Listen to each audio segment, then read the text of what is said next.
In this guide, I'll show you how to connect your PS4 to the internet and give tips for the best settings. So, the first thing you want to do is select settings in the top right corner, and then scroll down and select network. Now, you want to ensure connect to the internet is checked on, and then go to set up internet connection.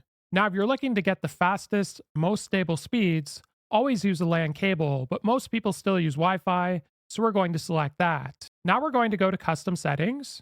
And once you're here, this is going to load all the available Wi Fi networks based on what your PS4 finds. And you should see your Wi Fi network. But before you press on it, press the Start or Options button on your controller. And here's where you'll see Wi Fi frequency bands. Now, if your PS4 is close to your router, use 5 gigahertz. If it's far away, use 2.4 gigahertz. Now, once you've done that, we're going to go back and then select your Wi Fi network. And from here, you want to enter in your password. So then it's going to ask IP address settings, and we're going to leave it on automatic and do not specify for DHCP host name.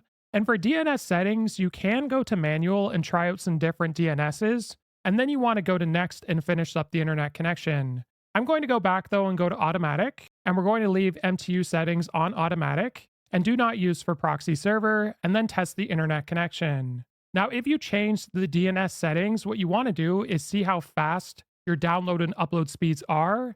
And if they're faster, you can keep them on those settings. If not, you can change it back to automatic for DNS. This guide was helpful. Like and subscribe, and we'll see you in the next one.